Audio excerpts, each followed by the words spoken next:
Bonjour, moi je m'appelle Fabien Vanier, j'ai 48 ans, je suis marié, j'ai 2 filles et un chat. Et je suis chef de service des urgences et du SMUR du CHU Nord ici à Saint-Denis. Vous pouvez nous expliquer quelles sont les missions du SMUR? Oui, bien sûr. Alors en fait, schématiquement, d'habitude les gens font l'amalgame ou ne savent pas bien faire la différence entre SAMU et SMUR. C'est notre faute, hein, c'est qu'on n'explique pas assez. Le SAMU, c'est une entité, ça ne bouge pas, c'est le service d'aide médicale d'urgence. Le SMUR, il y en a 4 sur l'île, c'est le service mobile. Donc le SMUR, soit ça a des roulettes, soit ça a une grosse hélice. Et en fait, c'est le SMUR et ses équipages qui vont se projeter sur le terrain ou dans les hôpitaux pour porter secours ou alors réaliser des missions de transfert d'hôpital à hôpital. Quel est le matériel qui est mis à votre disposition?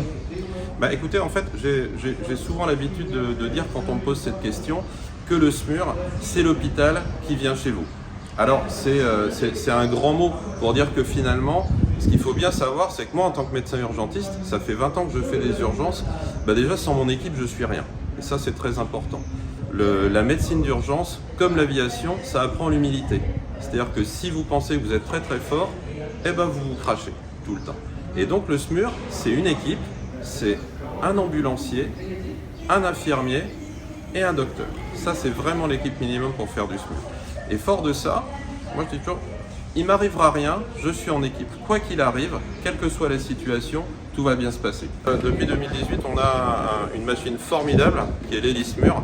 C'est un EC-135. C'est un hélicoptère qui est complètement dédié aux sanitaires. C'est-à-dire qu'il y a un pilote, un helper, l'infirmier du SMUR et un docteur qui vont être entièrement dévoués pour transporter en sécurité les malades de manière rapide et finalement de manière très, très fluide. Il y a typiquement, puisque c'est finalement un vecteur de SMUR, 2 missions. La première mission, ça va quand même être pour le coup une mission de transfert, parce que l'île, même si elle est globalement compacte, on va dire, c'est un volcan, et donc parfois avec beaucoup d'embouteillages, et parfois c'est très compliqué d'aller d'un point A à un point B, l'hélicoptère gomme tous ces ennuis. Par ailleurs, il y a un domaine de vol qui est très très important parce que même une fois que l'alerte rouge est levée, on peut monter dans l'hélicoptère et puis on peut aller faire les transferts ou aller chercher les gens. Deuxième mission, finalement, elle peut également faire du primaire. Et là, sur l'île de la Réunion, on a 2 vecteurs de secours. On a nos amis de la section aérienne de gendarmerie avec le PGHM, qui a le joli hélicoptère bleu qu'on voit dans notre ciel. Ça, c'est franchement le secours montagne. Et nous avons donc l'héliSMUR, qui lui est jaune et bleu, qu'on voit aussi dans notre ciel, et qui va pouvoir porter secours aux gens dès lors où on peut se poser. L'héliSMUR n'a pas de treuil. Donc, 14 juillet arrive, l'héliSMUR sera présent au défilé aérien. C'est important pour vous quand même de montrer aux Réunionnais que l'héliSMUR fait partie du ciel réunionnais et surtout fait partie de l'institution.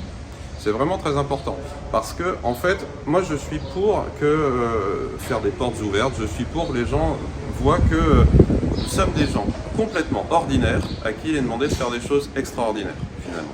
L'héliSMUR, c'est une machine qui est merveilleuse, qui est vraiment là pour rendre service. Moi, si je me lève le matin, c'est pour la mission du service public, c'est pour rendre service. Cet hélicoptère, cette machine, elle a une plus-value qui est très importante pour la population. Elle fait des transferts qui sont très rapides, complètement en sécurité, là où parfois on a du mal à accéder.